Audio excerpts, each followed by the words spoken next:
Student. ये video उन students लोगों के लिए है जो अभी कॉलेज में हैं और यूपीएससी, सीएससी या सीएपीएफ टारगेट कर रहे हैं 2023, 24 या 2025 तक के लिए। सो ये वीडियोस अगर आप बिगनर्स हैं और आप यूपीएससी की तैयारी स्टार्ट करने का सोच रहे हैं तो ये आपके लिए है। अब आपको समझना ये है इस वीडियो के थ्रू कि कौन कौन से स्टेप आपको लेने हैं जब आप यूपीएससी की प्रिपरेशन स्टार्ट करते हैं। सो आप कब इसको स्टार्ट करना है, कैसे कैसे हमको जर्नी स्टार्ट करनी है विदाउट कोचिंग की हेल्प से, क्योंकि कॉलेज में जब हम रहते हैं तो हमें कॉलेज का भी जो सेमेस्टर्स होते हैं उसको में भी परफॉर्म करना रहता है। सो यदि आप कॉलेज में भी हैं तो भी आप यूपीएससी की प्रिपरेशन स्टार्ट कर सकते हैं। सबसे अच्छा तरीका होता है जब आप फर्स्ट ईयर में जाते हैं तो फर्स्ट ईयर आप अच्छे से फर्स्ट ईयर जो कॉलेज होता है उसको कीजिए, और जैसे ही आप सेकेंड ईयर में आते हैं आप अपनी प्रिपरेशन स्टार्ट कर दें। स्टार्टिंग में आपको करना यह है कि जो एनसीईआरटीज़ होती हैं, सब लोग आपको एनसीईआरटीज़ का ही बोलेंगे। आप कोई किसी से भी आप कोचिंग में जाकर भी आप पढ़ाई पढ़ोगे या फिर आप किसी वेटरेंट एस्पिरेंट से या सिलेक्टेड एस्पिरेंट से बोलेंगे, सभी लोग आपको एनसीईआरटी ही बोलेंगे। एनसीईआरटी में भी आपको जो सिलेक्टेड जो बुक्स होती हैं एनसीईआरटी की वो पढ़नी है। यूट्यूब पर बहुत सी चैनल अवेलेबल है। जैसे कि मान लो आपको किसी किसी पर्टिकुलर टॉपिक पर किसी पर्टिकुलर चैप्टर्स में आपको डाउट है तो आप यूट्यूब पर आप उस वीडियो पर्टिकुलर चैप्टर्स के वीडियो देख सकते हैं। उसके बाद आप एनसीईआरटी उस पर्टिकुलर चैप्टर की पढ़ाई कीजिए। पहले क्या था 2013 और 15 के पहले कि जो कोचिंग का रोल कुछ ज़्यादा था, क्योंकि ऑनलाइन इतना वीडियोस अवेलेबल नहीं थे। आज की तारीख में आप सब कुछ ऑनलाइन कर सकते हैं। इवन जो ऑप्शनल सब्जेक्ट होता है उसके लिए भी आपको कोचिंग जाने की ज़रूरत नहीं है। आप ऑनलाइन पीडीएफ कोर्स लेकर भी अपना ऑप्शनल तैयार कर सकते हैं। सो एज सच आप देखें, कुछ भी प्रॉब्लम आपको आती है स्टार्टिंग में तो आप यूट्यूब की मदद ले सकते हैं। आज सारे ही वीडियोस आपको लगभग मिल जाते हैं। लक्ष्मीकांत ले लो, स्पेक्ट्रम ले लो, सबके वीडियोस अवेलेबल हैं। सो आपको करना यह है कि जैसे ही आप फर्स्ट ईयर ख़त्म करते हैं आप सेकेंड ईयर से आपका एनसीईआरटी से स्टार्ट कीजिए। इसमें जो जो भी आपकी इंपॉर्टेंट बुक्स होती हैं, पॉलिटी, ज्योग्राफी, हिस्ट्री, साइंस और इकोनॉमी, इनकी जो एनसीईआरटीज़ हैं वो आपको परचेस कर लेनी है। न्यू एनसीईआरटी आप ले लीजिए, वो आप पढ़ना स्टार्ट कर कीजिए, ठीक है। अच्छा, इसके साथ ये है कि जब आप स्टार्टिंग करते हैं तो आपको जो न्यूज़ पे जो आपका जो टॉपिक्स होते हैं आपको सिर्फ वहाँ को पढ़ना है, ठीक है। और इम्पोर्टेंट जो भी आपको इम्पोर्टेंट लगता है उसको समझने की कोशिश करना है और अंडरलाइन करना है। आपको नोट्स मेकिंग नहीं करनी है, क्योंकि अगर आप इनिशियली नोट्स मेकिंग करने स्टार्ट कर दोगे without having the sufficient knowledge of UPSC syllabus, ठीक है, सो आपको बहुत डिफ़िकल्ट हो जाएगा, आपको बहुत ही ज़्यादा डिफ़िकल्ट हो जाएगा नोट्स मेकिंग, क्योंकि इसमें बहुत सिलेक्टिव आपको पढ़ना रहता है। सो आप एक बेसिक अंडरस्टैंडिंग जब डेवलप कर लोगे एनसीईआरटी के थ्रू, ठीक है, और बेसिक आपको इतनी इन्फॉर्मेशन हो जाएगी कि हाँ अब आप नोट्स बना सकते हैं। नोट्स मेकिंग का मोस्टली आप जब सेकंड और थर्ड जब आपकी रीडिंग होती है तब आपको नोट्स मेकिंग करनी चाहिए। वो भी बहुत ही इम्पोर्टेंट जो आप कंसाइज फॉर्म में प्रीलिम्स के लिए और मेंस के लिए बना सके, ठीक है। सो आपको इनिशियली सिर्फ एनसीईआरटी पढ़ना है, बेसिक अंडरस्टैंडिंग डेवलप करनी है। नोट्स मेकिंग इनिशियली आपको नहीं करना है, ठीक है। उसके बाद आप एनसीईआरटी के साथ साथ डेली न्यूज़पेपर पढ़ें। न्यूज़पेपर आप द हिंदू, इंडियन एक्सप्रेस, ठीक है, या आप हिंदी मीडियम से हैं तो भी आप दैनिक भास्कर या बहुत से न्यूज़पेपर आप पढ़ सकते हैं। एडिटोरियल का पार्ट आपको अच्छे से देखना है। टाइम लगता है न्यूज़पेपर पढ़ने में, सो कोई इशू नहीं है। 3 आवर्स 2 आवर्स से 3 आवर्स लगते ही हैं। उसके साथ साथ आपके पास टाइम काफ़ी रहता है। If you are in college you have sufficient time to improve your skill, ठीक है। आपको पता है कि what are your strength, what are your weakness, ठीक है। सो इन सब पर आपको वर्क करने का टाइम मिल जाता है, क्योंकि यूपीएससी की प्रिपरेशन में सिर्फ हमें यह नहीं करना है कि सिर्फ रटना है और चीज़ों को याद करना है। यूपीएससी एक ओवरऑल पर्सनालिटी का एग्ज़ाम है, ठीक है। उसमें सब कुछ आपका उसमें इन्वॉल्वमेंट होता है, ठीक है। पढ़ाई के साथ साथ ओवरऑल पर्सनालिटी का भी, ठीक है। सो आपको आपकी कम्युनिकेशन स्किल भी साथ में लेकर चलना है। अगर आप स्टार्ट करते हैं तो आप जो भी आप जैसे न्यूज़पेपर पढ़ते हैं आपको कोई वर्ड्स मिलते हैं इंग्लिश मीडियम में आप अगर आप हैं, सो आपको कोई वर्ड्स मिलते हैं तो आप वोकेबुलरी आपके स्ट्रॉन्ग कर सकते हैं, ठीक है। सो आप अपनी लैंग्वेज पे भी अच्छे से वर्क कीजिए, क्योंकि ऐसे जब आप ऐसे लिखोगे तो अगर आपकी लैंग्वेज अच्छी है so you will score good marks in ऐसे, ओके। और ऐसे बहुत ही इंपॉर्टेंट हो जाता है ऐसे एथिक्स और ऑप्शनल आपको एज दिलाने के लिए बाकी स्टूडेंट्स से। सो आप स्टार्टिंग में अपने लैंग्वेज पर भी वर्क कीजिए। उसके साथ साथ ऑनलाइन वीडियोस, जैसे कि मैंने कहा कि एनसीईआरटीज़ के वीडियोस ऑलरेडी अवेलेबल हैं। उसके साथ साथ ओनली आईएएस जो चैनल है, उस चैनल पर जो प्रीलिम्स और जो द हिंदू आप पढ़ोगे तो प्रीलिम्स का जो कंसाइज फॉर्म है, ठीक है, वो आपको वहाँ पे प्रीलिम्स के वीडियोस मिल जाएंगे उसी दिन के, और जो एडिटोरियल वाला पार्ट है वो भी आपको उसी दिन का मिल जाता है। सो आपको इनिशियली तो प्रॉब्लम होगी अंडरस्टैंडिंग डेवलप करने में, बट आप ये है कि आप स्टार्ट कीजिए अगर आपके पास सफिशिएंट टाइम है, ठीक है। सो आप हैबिट बना लीजिए रोज़ वीडियो देखने की। धीरे धीरे धीरे आप जैसे जैसे एनसीईआरटी ख़त्म करोगे, बेसिक रिकमेंडेड बुक्स जो होती हैं उनको ख़त्म करोगे, इनको आप ऑलरेडी बहुत से वीडियोस अवेलेबल हैं जो आप देख सकते हैं। मैंने भी वीडियोस बनाए हैं कौन कौन सी बुक्स आपको पढ़नी है, आप वीडियो देख लेना। इसके साथ साथ इसमें रिकमेंडेड बुक एनसीईआरटी आप जैसे जैसे पढ़ोगे तो आपकी अंडरस्टैंडिंग डेवलप होगी, क्रिटिकल थिंकिंग डेवलप होगी। Critical thinking in the sense कि आप जैसे बाकी एग्ज़ाम से कंपेयर करें UPSC as compare to other state PSC exam. So in the basic difference both this PSC is that UPSC में आपको क्रिटिकल एनालिसिस पूछता है, ठीक है। Critical analysis in the sense कि किसी भी इश्यूज़ का कितने डायमेंशन के साथ आप सोच सकते हो।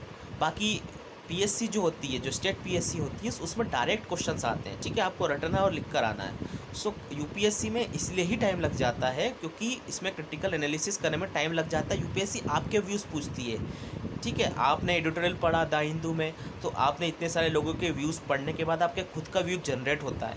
जो यूपीएससी आपसे पूछती है मेंस में और प्रीलिम्स में और इंटरव्यू में, आपके व्यूज़ ही होते हैं जो यूपीएससी पूछती है। और यूपीएससी इसलिए ही टफ हो जाती है कि इसमें क्वेश्चंस क्रिटिकल एनालाइज के फॉर्म में पूछे जाते हैं, ठीक है। और इसमें लगता है टाइम, ठीक है, ऐसे नहीं कि आप एक दिन में ओवरनाइट आप कर लोगे।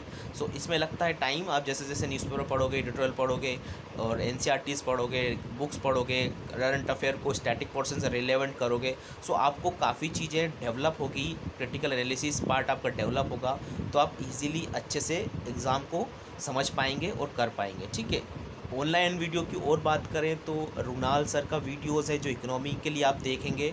उसके बाद राज्यसभा टीवी आपको देखनी है। धीरे धीरे आप जैसे जैसे एनसीईआरटी और ये पढ़ते जाएंगे, तो ऐसा नहीं कि आप स्टार्टिंग से ही ये वीडियोस देखने लगें। पहले आप एनसीईआरटी ख़त्म कीजिए, उसके बाद आपको जैसे जैसे टाइम मिलता है आप वीडियोज़ को सर्च कीजिए, ठीक है। जो राज्यसभा है, जो भी टॉपिक आपको इंटरेस्टिंग लगता है उस पर अपना नॉलेज बढ़ाइए, और फिर उसके बाद आप रिकमेंडेड बुक्स पढ़ेंगे।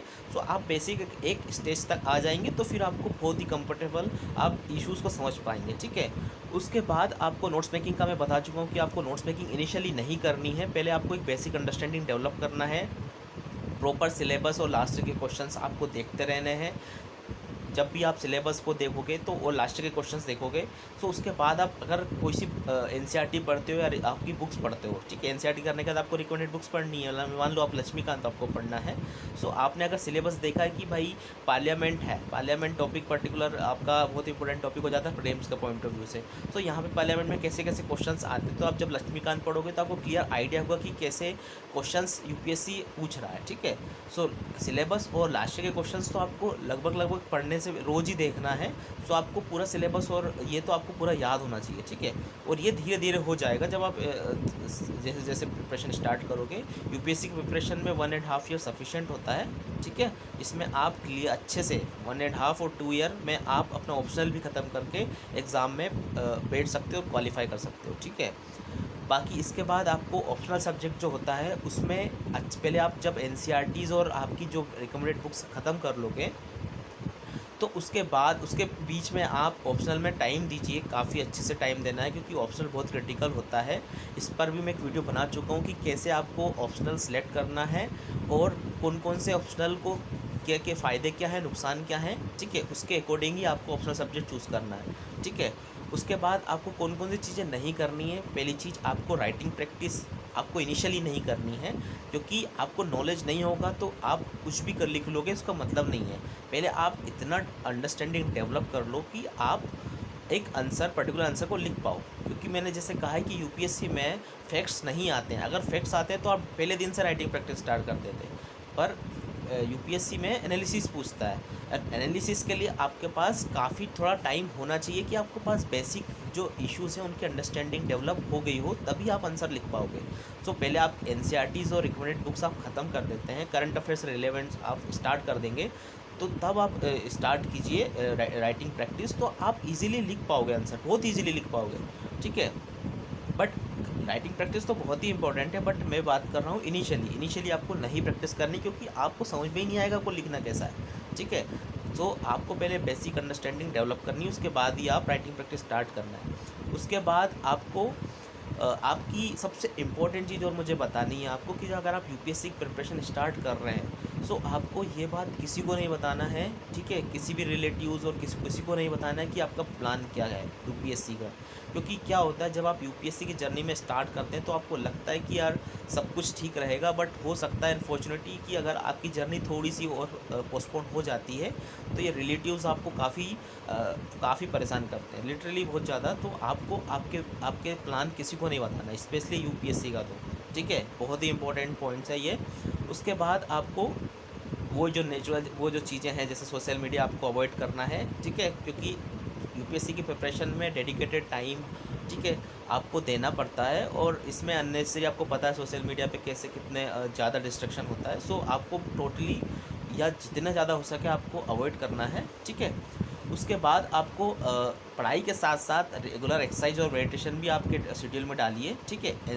क्योंकि जैसे मैंने कहा कि यूपीएससी में सिर्फ नॉलेज का टेस्ट नहीं होता, आपकी ओवरऑल पर्सनैलिटी भी होती है, का भी चेकिंग होती है। आपकी अगर मेंटली और फिजिकली आप फिट रहोगे तो चीज़ों को आप ज़्यादा अच्छे से समझ पाओगे, ठीक है। आपका कॉन्फिडेंस लेवल भी बढ़ेगा, क्योंकि चीज़ों का आप समझ पाओगे तो आपको खुद पे यकीन होगा कि यार मैं कर सकता हूँ, ठीक है। सो ये चीज़ें बहुत ही इनडायरेक्टली हेल्पफुल करती है अगर आप ये सब आपके डेली शेड्यूल में, डेली रूटीन में डालते हो, ठीक है। उसके साथ साथ आप जब एनसीईआरटी और बुक्स ख़त्म कर देते हो, रिकमेंडेड बुक्स, सो उसके बाद आपको सी सेट भी देखना है, ठीक है। इसमें आप अगर फर्स्ट से थर्ड ईयर या आपका सी सेट अच्छा भी है तो भी इसको लाइटली नहीं लेना है। अगर फाइनल ईयर में तो आप स्टार्ट कर सकते हो।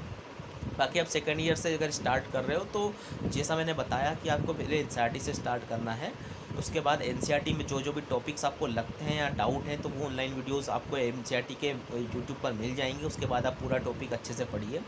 सारी एनसीईआरटी ख़त्म होने के बाद आप बुक्स पर आइए, जो भी रिकमेंडेड बुक्स हैं, और डेली रूटीन में आपको न्यूज़पेपर पढ़ना है। न्यूज़पेपर में आपको न्यूज़पेपर भी कैसे पढ़ना है इसकी वीडियोस भी मैं बना चुका हूँ। उसके साथ साथ यूट्यूब पे भी आपको वीडियोस मिल जाएंगे, ठीक है। आपको जो भी वोकेबलरी आपकी स्ट्रॉन्ग करनी है, आपकी लैंग्वेज पर पकड़ आपको स्ट्रॉन्ग करनी है, क्योंकि आपके पास टाइम काफ़ी है कॉलेज में आपकी पर्सनैलिटी को इम्प्रूव करने के लिए, तो इन पर भी आपको वर्क करना है। ऑनलाइन वीडियोस जैसे ओनली आइए सर, मृणाल और राज्यसभा टीवी तो आपको अच्छे से मतलब देखते रहना है जब भी आपको फ्री टाइम मिलता है। उसके बाद जैसे नोट्स मेकिंग की प्रोसीजर ऑप्शनल की, तो ये आप इस पर भी अच्छे से ध्यान दीजिए, एक्सरसाइज अच्छे से कीजिए। अपना प्लान किसी को नहीं बताना है यूपीएससी का, ठीक है। और अगर आपको किसी वीडियो में कोई डाउट हो तो आप कमेंट सेक्शन में पूछ सकते हैं। Thank you.